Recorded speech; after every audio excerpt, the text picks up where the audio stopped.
ENBS का हम लोग रिवीजन कर रहे हैं, अच्छे से सुनिए। जो लोग वीडियो से कर रहे हैं उनको डिस्क्रिप्शन में लिंक दे देंगे थ्योरी का, और आप लोग जो लोग लिखे हैं ठीक है प्रिंट करा लीजिएगा।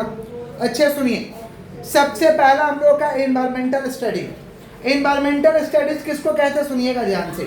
एनवायरमेंटल स्टडी का मतलब एनवायरमेंट का स्टडी कर रहे हैं। एनवायरमेंट किसको कहते हैं? जहाँ हम लोग रहते हैं वो एनवायरमेंट है, जहाँ हम लोग रहते हैं उसको क्या कहते हैं? एनवायरमेंट। समझ रहे हैं? तो एनवायरमेंट का मीनिंग है it literally means surrounding in which we are living. Environment का मतलब होता है जहाँ भी हम रहते हैं उसको क्या कहते हैं? एनवायरमेंट कहते हैं। ये एनवायरमेंट जो है फ्रेंच वर्ड से आया था, एनवायरन से। ये फ्रेंच वर्ड एनवायरन से आया था। Next, why environmental study is called multi disciplinary nature. EBS को हम लोग मल्टी डिसिप्लिनरी क्यों कहते हैं? EBS को हम लोग मल्टी डिसिप्लिनरी इसलिए कहते हैं क्योंकि इसमें सारे के सारे साइंस आएगा, chemistry, physics, medical science, life science, agriculture, सब कुछ आता है इसमें। जितना आप पढ़ेंगे साइंस वगैरह, एग्रीकल्चर के बारे में, मेडिकल साइंस के बारे में, हेल्थ के बारे में, सब आ जाएगा। इसीलिए इकोनॉमिक्स को क्या कहते हैं? Multi disciplinary. Next, sustainable development. Sustainable development का मतलब होता है डेवलपमेंट करो कोई दिक्कत नहीं है, बट फ्यूचर जनरेशन के नीड्स को बचा के रखते हुए, माने फ्यूचर जनरेशन के नीड्स को बिना हार्म किए हुए। समझ रहे हैं? जो डेवलप करना करो कोई दिक्कत नहीं है, लेकिन ऐसा मत करो कि फ्यूचर के आने वाले जनरेशन को प्रॉब्लम हो। समझ रहे हैं? डेवलपमेंट करना कोई बुरा बात नहीं है, आप डेवलपमेंट करिए, लेकिन कैसे करिए? Without any harm to future generation. इसको कहते हैं सस्टेनेबल डेवलपमेंट। सस्टेनेबल डेवलपमेंट हम समझ रहे हैं, बोलते हैं ना ऐसा मत करो कि तुम आने वाला जनरेशन, आने वाला जो हम लोग का खानदान है उसको खा जाओ, ऐसा काम मत करो। बोलते हैं ना, कभी कभी बोला जाता है। इसको कहते हैं सस्टेनेबल डेवलपमेंट। इकोलॉजी। इकोलॉजी का मतलब होता है जहाँ पे ऑर्गेनिज्म, मतलब जहाँ पे जीव जंतु रहते हैं उसका जब स्टडी करेंगे, समझ रहे हैं, उसको कहते हैं इकोलॉजी। नेक्स्ट है इकोसिस्टम। इकोसिस्टम के दो कंपोनेंट्स है, बायोटिक, एबायोटिक। बायोटिक कंपोनेंट और एबायोटिक। बायोटिक का मतलब होता है लिविंग थिंग्स, लिविंग पार्ट्स को कहते हैं बायोटिक, और नॉन लिविंग पार्ट्स को क्या कहते हैं? एबायोटिक। इकोसिस्टम में दोनों है, बायोटिक भी है और एबायोटिक है, माने कुछ जीवित है और कुछ जीवित नहीं है। इसको हम क्या कहते हैं? इकोसिस्टम। तो इकोसिस्टम के दो कंपोनेंट्स है, biotic components, abiotic components. Food chain. Food chain क्या है? Food chain is a linear model. ये एक तरीका का मॉडल है जो शो करता है कि हम लोग को एनर्जी कैसे मिलता है। समझ पा रहे हैं? एनर्जी कैसे मिलता है भाई? एक ऑर्गेनिज्म दूसरा को खाता है, एक ऑर्गेनिज्म दूसरा को खाता है, उस हिसाब से उसको एनर्जी मिलता है। इसी को हम क्या कहते हैं? Food chain. Next, food web. Food web का मतलब होता है आपका transfer of energy with in an ecosystem. हमारे अंदर जो एनर्जी ट्रांसफर होता है उसको क्या कहते हैं? Food web. कैसे एनर्जी ट्रांसफर होता है भाई? एक ऑर्गेनिज्म क्या करता है? दूसरे ऑर्गेनिज्म को खाता है। इस तरीक़ा से हमारे शरीर में एनर्जी ट्रांसफर होता है, उसको फूड वेब। फूड चेन का मतलब लीनियर सिस्टम। एक मॉडल बना है ना, जैसे एग्जांपल दिया जाता था कि कीड़ा मकोड़ा क्या खाता है? घास खाता है, घास को कीड़ा मकोड़ा खाएगा, कीड़ा मकोड़ा को कोई और खाएगा, फिर कोई और खाएगा। इस तरीका का फूड चेन है, माने एक ऑर्गेनिज्म दूसरा को खाता है। फूड वेब का मतलब जिससे एनर्जी ट्रांसफर होता है। तो एनर्जी कैसे आता है आपके बॉडी में? समझ पा रहे हैं? खा करके। तो एक ऑर्गेनिज्म दूसरा को खा रहा है, चाहे आप क्या खाते हैं, या तो प्लांट्स खाते हैं, आप क्या खाते हैं? वेज में खाते हैं, नहीं प्लांट्स खाते हैं, नहीं तो नॉन वेज खाते हैं। इस तरीके से आपको एनर्जी आता है शरीर में। Next, land degradation. Land degradation का मतलब होता है कि लैंड का प्रेजेंट और फ्यूचर, माने अभी का और भविष्य का भी, समझ पा रहे हैं? जमीन का पूरा सूखा पड़ जाना, प्रोडक्टिव कैपेसिटी का लॉस्ट हो जाना। मतलब अभी तो उस पर खेती हो ही नहीं सकता, फ्यूचर में भी खेती नहीं हो पाएगा। इसको हम कहते हैं लैंड डिग्रेडेशन। इसको क्या कहते हैं हम लोग? Land degradation. हिल गया क्या ये? तो ठीक करिए, रुक जाइए। किसका बात कर रहे भाई? Land degradation. फोकस करिएगा। लैंड डिग्रेडेशन का मतलब होता है लैंड को बर्बाद कर देना। प्रेजेंट और फ्यूचर, उसका प्रेजेंट भी कैपेसिटी और फ्यूचर का भी कैपेसिटी, जो कौन सा कैपेसिटी? Productive capacity. लैंड का एक प्रोडक्टिव कैपेसिटी है, उसको जब नष्ट कर देते हैं उसको क्या कहते हैं? Land degradation. मान लैंड का सूखा पड़ जाना, lost of productive capacity of the soil for present and future is called land degradation. समझ पा रहे? सूखा पड़ जाना उसको कहते हैं लैंड डिग्रेडेशन। सॉइल इरोजन क्या होता है, सुनिएगा ध्यान से। सॉइल इरोजन एक ऐसा प्रोसेस, मैं जमीन का फर्स्ट लेयर जब बर्बाद हो जाएगा, टॉप ऑफ द लेयर बर्बाद हो जाएगा, उसको क्या कहते हैं, सॉइल इरोजन। क्या कहते हैं?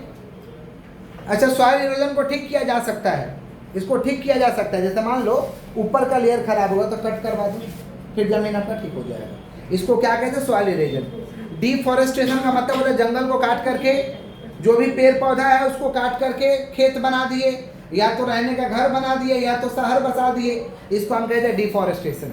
और डिफॉरेस्टेशन तो चल ही रहा है, इंसान अपने सुविधा के लिए गांव में ही अपने याद करें ना, जहाँ जहाँ आपका पेड़ होगा उसको काट दिया गया होगा, या कहीं पे ऐसे ही मतलब बहुत सारे पेड़ रहते हैं, या ऐसे ही जंगल उंगल उगता है, उसको भी लोग काट करके खेत बना दिया इसमें। तो अपने सुविधा के लिए लोग क्या करते हैं, डिफॉरेस्टेशन कर देते हैं, माने जंगल को नष्ट कर देते हैं।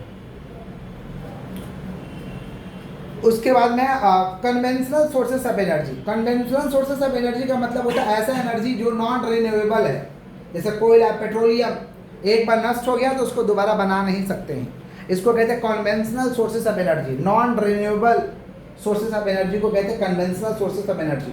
Non conventional sources of energy जिसको रिन्यू कर सकते हैं, जिसको रिन्यू किया जा सकता है, नया बनाया जा सकता है, रिप्रोड्यूस किया जा सकता है, उसको कहते हैं non conventional sources of energy. Green energy का मतलब होता है कि ऐसा वातावरण में काम करना जिससे वातावरण को क्षति ना पहुंचे, ऐसा काम करना कि जिससे वातावरण को क्षति ना पहुंचे, उसको कहते हैं green energy. It is a method of energy produce without harm to environment. For example solar energy, मैंने एनर्जी बनाइए, समझ पा रहे हैं, एनर्जी बनाइए, कुछ भी करिए बट बिना एनवायरमेंट को क्षति किए हुए, इसको कहते हैं green energy. Next, biodiversity. Biodiversity का मतलब होता है बायोलॉजिकल डाइवर्सिटी, मतलब जहाँ भी जिस जगह भी जीव जंतु रहते हैं, जहाँ भी लाइफ है, उसको हम बायोडाइवर्सिटी कहते हैं। जहाँ भी लिविंग थिंग्स या लिविंग ऑर्गेनिज्म रहता है, चाहे मनुष्य हो या कोई भी जीव जंतु हो रहता है, उसको हम कहते हैं बायोडाइवर्सिटी। इन सिटू कंजर्वेशन।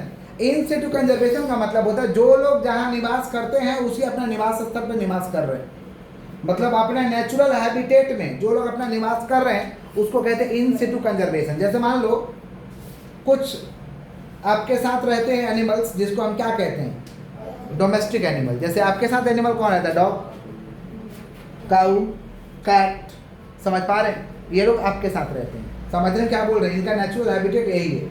और कुछ लोग क्या रहते हैं, वाइल्ड एनिमल, जंगल में रहते हैं, जैसे आपका लायन हो गया, एलिफेंट हो गया, कुछ लोग एलिफेंट अपने पास भी रखते हैं, बट एलिफेंट जनरली कहाँ होता है, जंगल में होता है, समझ पा। लायन हो गया, कैमल हो गया, समझ पा रहे हैं क्या बोलते हैं, ये सब कहाँ रहता है, वाइल्ड में।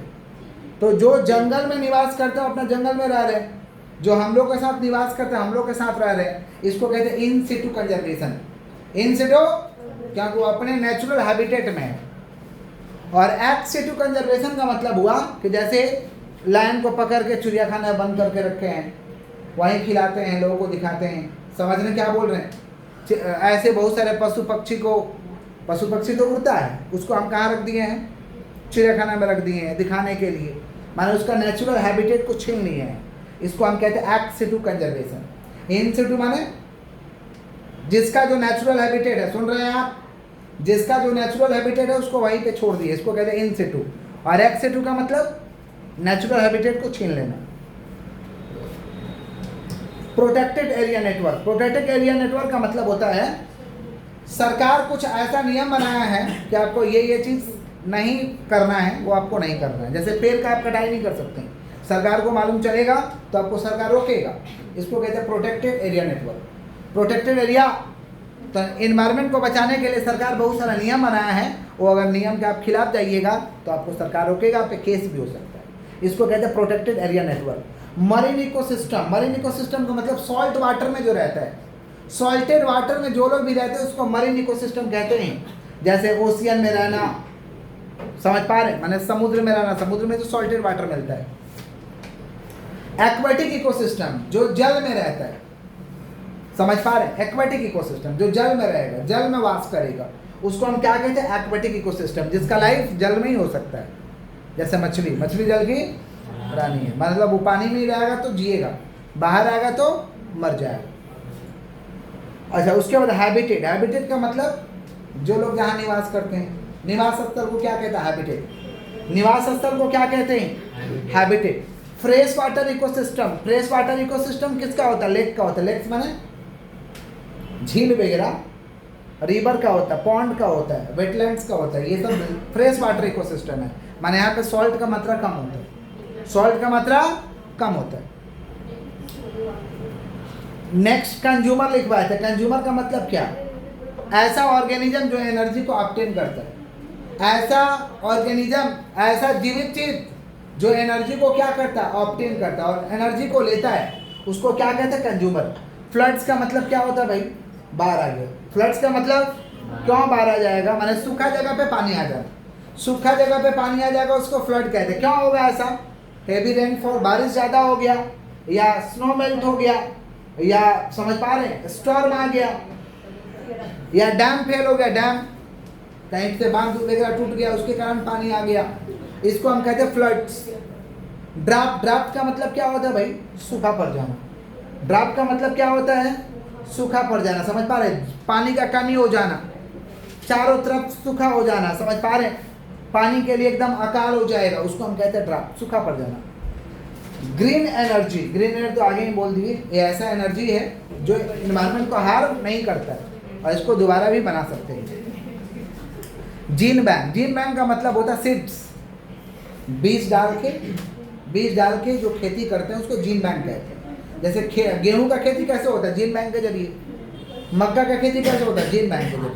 सीड्स डाल के जब खेती करिएगा उसको, बात नहीं, सीड्स डाल के जब खेती करिएगा उसको क्या कहते हैं? Gene bank. Environmental pollution. Environment को जब हम क्षति करेंगे, हार्मफुल चीज़ वातावरण में छोड़ेंगे तो उससे क्या होगा? वातावरण हमारा पोल्यूट होगा, इसको कहते हैं एनवायरमेंटल पोल्यूशन। ओजन लेयर का मतलब होता है अर्थ का first layer, first layer of the earth, उसको क्या कहते हैं? ओजन लेयर। ओजन लेयर माने first layer of the earth, इसको कहते हैं ओजन लेयर। Marine pollution. समुद्र में जब पोल्यूशन होगा ना, सी में जब पोल्यूशन होगा उसको कहते हैं marine pollution. Noise pollution, sound के कारण होता है। तेज आप गाना बजा रहे हैं, तेज आप डीजे चला रहे हैं तो साउंड पोल्यूशन होता है उसके कारण, जिसको नॉइज पोल्यूशन कहते हैं। Global warming.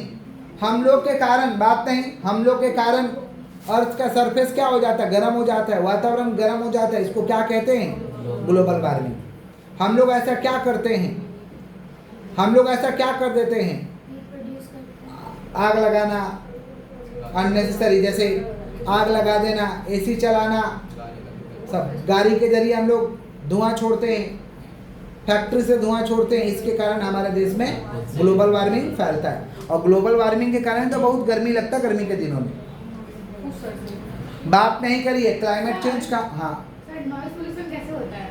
साउंड से। तो मतलब कैसे, क्या इफेक्ट? अब जैसे बात नहीं, अब जैसे मान लीजिए डीजे जोर से बजाने लगे तो आपका समझ पर हार्ट अटैक हो सकता है, आपका हियरिंग लॉस हो सकता है, परेशानी होगा, दिल धक धक करेगा, बहुत तरीके का प्रॉब्लम होता है। हाँ, समझ पा रहे? पागल जैसा हो जाइएगा, शॉर्ट मेमोरी लॉस हो जाएगा, चिड़चिड़ा हो जाइएगा, इस तरीके से नॉइज पोल्यूशन होता है। बात नहीं करिए, कभी कभी होता नहीं है, देखते नहीं है, जैसे दुर्गा पूजा वगैरह आता है या कोई बड़ा इवेंट होता है तो बड़ा बड़ा बॉक्स जोड़ता है, बड़ा बड़ा बॉक्स जोड़ देता है, तो देखिएगा वो बजता है तो आसपास का जो कमजोर दीवार है वो भी हिलता है उसके इको के कारण। समझ रहे? कमजोर दिल वाले का हार्ट में प्रॉब्लम होता है, तो ये सब नॉइज पोल्यूशन। आगे बढ़ते हैं। Climate change. जब वातावरण चेंज होता है उसको क्या कहते हैं? Climate change. Acid rain. देखिए बारिश होता है ना तो कभी कभी एसिड रेन होता है। एसिड रेन का मतलब अम्ल वर्षा, इसीलिए बोला जाता है कि बारिश में मत ना आइए, तबीयत खराब हो जाएगा, स्किन प्रॉब्लम होगा। तो कभी कभी एसिड रेन होता है ना तो जमीन का, अर्थ का ऊपर का जो लेयर है उसको नष्ट कर देता है, इसको हम कहते हैं एसिड रेन। ई वेस्ट। इलेक्ट्रॉनिकली वेस्ट को कहते हैं ई वेस्ट। इलेक्ट्रॉनिकली जब सामान को हम डिस्कार्ड कर देते हैं, बर्बाद कर देते हैं, जैसे टेलीविजन खराब हो गया, कोई मोबाइल खराब हो गया, रिमोट खराब हो गया, प्रिंटर खराब हो गया, कंप्यूटर खराब हो गया, इसको ई वेस्ट कहते हैं। Municipal waste. म्युनिसिपल वेस्ट, शहर में क्या करता है? म्युनिसिपल अर्बन वेस्ट को लेके जाता है। अर्बन वेस्ट मैंने समझ रहे हैं, जैसे हमारे घर के कचरा कौन ले जाता है डेली? म्युनिसिपल कॉर्पोरेशन वाले लोग। तो जो वेस्ट को ले जाते हैं उसको कौन सा वेस्ट कहते हैं? Municipal waste. नॉइज पोल्यूशन का इफेक्ट क्या हो सकता है? हियरिंग लॉस हो सकता है, समझ पा रहे हैं? और सोइएगा तो डिस्टर्बेंस होगा, बिहेवियरल चेंज हो जाएगा, कॉग्निटिव इम्पेयरमेंट होगा, समझ पा रहे हैं? तो ये सब नॉइज पोल्यूशन का क्या इफेक्ट है? वापस एक बार फटाफट बोल देते हैं, फटाफट वापस से बोल देते हैं, सुनिएगा ध्यान से, खत्म हो गया। अरे सुनिए, एनवायरमेंटल स्टडी। एनवायरमेंट का मतलब जहाँ हम लोग रहते हैं, जहाँ निवास करते हैं, उसको क्या कहते हैं? एनवायरमेंट। जब उसका स्टडी करेंगे उसको एनवायरमेंटल स्टडी कहते हैं। एनवायरमेंट कौन सा वर्ड से आता है? French word environ. Environmental study को मल्टी डिसिप्लिनरी क्यों कहते हैं? क्योंकि इसमें मेडिकल साइंस, एग्रीकल्चर, समझ रहे हैं, हेल्थ, सब कुछ आता है, फिजिक्स, केमिस्ट्री सब आता है, इसलिए इसको कहते हैं मल्टी डिसिप्लिनरी। सस्टेनेबल डेवलपमेंट का मतलब डेवलपमेंट करो without any harm to future generation. Future के जनरेशन को, फ्यूचर के नीड्स को बिना बर्बाद किए हुए आप डेवलपमेंट आपको करना है, इसको हम कहते हैं सस्टेनेबल डेवलपमेंट। इकोलॉजी का मतलब होता है जहाँ भी ऑर्गेनिज्म रहता है उसका जब स्टडी करते हैं कि किस तरीक़ा से रहता है, वो किस तरीक़ा से एक दूसरे से इंटरेक्ट है, इसको कहते हैं इकोलॉजी। इकोसिस्टम में दो कंपोनेंट्स है, बायोटिक और एबायोटिक। बायोटिक माने लिविंग पार्ट्स, एबायोटिक माने non living parts. Food chain, food का एक लिनियर मॉडल है, उसको हम फूड चेन कहते हैं। एक ऑर्गेनिज्म दूसरे फूड को खाता है for the energy. Food web, खा करके जब हम एनर्जी ले रहे, एक ऑर्गेनिज्म दूसरे ऑर्गेनिज्म को खाकर जब एनर्जी ले रहा, उसको कहते हैं फूड वेब, एनर्जी ट्रांसफर होता है। लैंड डिग्रेडेशन, जब प्रोडक्टिव कैपेसिटी प्रेजेंट का भी और फ्यूचर का भी जमीन का लॉस हो जाएगा, उसको कहते हैं लैंड डिग्रेडेशन।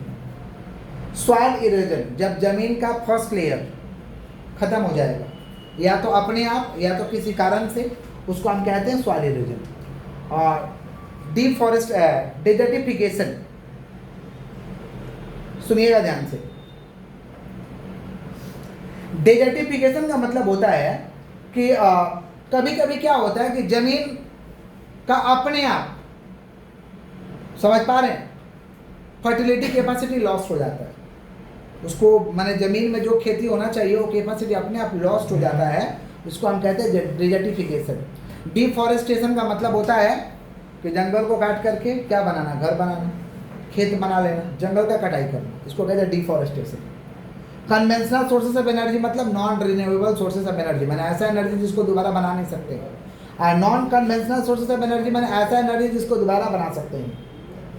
ग्रीन एनर्जी का मतलब होता है ऐसा एनर्जी जो ऐसा मेथड से प्रोड्यूस करो जो कि इन्वायरमेंट को क्षति ना करे, समझ पा रहे, इसको कहते हैं ग्रीन एनर्जी, जैसे solar energy. Biodiversity, biological diversity को कहते हैं बायोडाइवर्सिटी, मतलब हम लोग या जहाँ भी जीव जंतु निवास करता है, सारे जीव जंतु माने total variety of life on earth. Biodiversity का मतलब होता है अर्थ पे जितने लोग जीव जंतु है उसको बायोडाइवर्सिटी कहते हैं। इन सिटू कंजर्वेशन, जो लोग जहाँ रहते हैं वो लोग अपने हिसाब से रह रहे हैं, माने अपने नेचुरल हैबिटेट में रह रहे हैं, उनका नेचुरल हैबिटेट को नहीं छीना गया है, इसको कहते हैं इन सिटू कंजर्वेशन। और एक्स सिटू कंजर्वेशन का मतलब होता है किसी का नेचुरल हैबिटेट को छीन लेना। समझ रहे हैं क्या बोल रहे हैं? और जैसे मान लीजिए आप लोग रहते हैं नॉर्मल लोगों के साथ, आपको रख दिया गया एनिमल के साथ, तो रह पाइएगा? आपके साथ क्या हो गया भाई? आपके नेचुरल हैबिटेट को क्या कर लिया गया, छीन लिया गया, इसको कहते हैं act Situ conservation. Protected area network, सरकार कुछ रिसोर्सेज को बोला बर्बाद नहीं कर रहे हैं, हाथ नहीं लगाना, उसको आप नहीं लगा सकते। मरीन इकोसिस्टम, सॉल्टेड वाटर को क्या कहते हैं? Marine ecosystem. सॉल्टेड वाटर को क्या कहते हैं? Marine ecosystem. एक्वेटिक इकोसिस्टम मतलब जो जल में रहता है, जिसका जीवन ही जल में है, इसको कहते हैं एक्वेटिक इकोसिस्टम। हैबिटेट माने जहाँ पे लोग रहते हैं, निवास स्थल को हैबिटेट कहते हैं। Fresh water ecosystem, lakes, pond, river, ये सब फ्रेश वाटर इकोसिस्टम है। कंज्यूमर का मतलब क्या होता है भाई? जो एक दूसरे को जब हम खाकर, समझ पा रहे हैं, एनर्जी लेते हैं, या जहाँ से हमको एनर्जी मिलता है किसी चीज़ को खाकर, उसको कहते हैं कंज्यूमर। फ्लड्स का मतलब क्या होता है भाई? सूखे जगह पे पानी का आ जाना, या तो हेवी रेनफॉल हुआ, या तो स्टॉर्म हुआ, या तो कहीं पे डैम्स फेल्यूर हो गया, इसके कारण पानी आ जाता है, इसको कहते हैं फ्लड्स। ड्राफ्ट मतलब dry of land, scarcity of water, पानी का कमी हो जाना, लैंड का सूखा पड़ जाना, इसको हम कहते हैं ड्रॉप। बात नहीं, और ग्रीन एनर्जी तो आगे ही बता दिए हैं। जीन बैंक, जब हम खेती करते हैं क्या चीज भाई, सीड्स के जरिए बीज डाल के खेती करेंगे, उसको कहते हैं जीन बैंक। एनवायरमेंटल पोल्यूशन, वातावरण का क्षति होना, वातावरण में जब इन्वायरमेंट को हार्म कर देते हैं, इसको कहते हैं इन्वायरमेंटल पोल्यूशन। ओजोन लेयर का मतलब होता है अर्थ का फर्स्ट लेयर। मरीन पोल्यूशन मतलब ओशियन में, सी में जब पोल्यूशन आ जाता है, समुद्र में जब पोल्यूशन आ जाता है, इसको कहते हैं मरीन पोल्यूशन। ग्लोबल वार्मिंग हम लोगों के कारण हो रहा है, क्योंकि हम लोग आग जला रहे हैं, समझ रहे हैं, ऐसा ऐसा वातावरण में गैस छोड़ रहे हैं, चाहे फैक्ट्री के जरिए, एसी के जरिए, कार के जरिए। क्लाइमेट चेंज, वातावरण चेंज होता है, इसको क्या कहते हैं, क्लाइमेट चेंज। मौसम चेंज होता है, इसको क्या कहते हैं, क्लाइमेट चेंज। एसिड रेन, कभी कभी अम्ल वर्षा होता है, जिससे जमीन का उर्वरा शक्ति खत्म हो जाता है, इसको कहते हैं एसिड रेन। ई वेस्ट का मतलब क्या होता है भाई, इलेक्ट्रॉनिकली वेस्ट, जैसे टेलीविजन, समझ पा रहे हैं ना, इलेक्ट्रॉनिक जो भी सामान है उसका नष्ट हो जाना, इसको ई वेस्ट कहते हैं। म्युनिसिपल वेस्ट का मतलब होता है भाई, सरकार हमारे हेल्थ को सही रखने के लिए, पब्लिक फैसिलिटी को मेंटेन करने के लिए डेली कचरा को उठा ले जाता है, इसको हम कहते हैं म्युनिसिपल वेस्ट। और नॉइज पोल्यूशन का इफेक्ट क्या हो सकता है भाई, हियरिंग लॉस हो सकता है, सोने में डिस्टर्बेंस हो सकता है, बिहेवियर आपका चेंज हो सकता है, ये सब नॉइज पोल्यूशन। नॉइज पोल्यूशन का मतलब क्या होता है, साउंड करना, अत्यधिक क्या करना, साउंड करना, इससे क्या होता है, नॉइज पोल्यूशन। इतना ही है, पढ़ लीजिएगा। कंप्लीट हुआ हम लोग का क्या चीज, ईबीएस का पूरा रिवीजन। छुट्टी हो गया।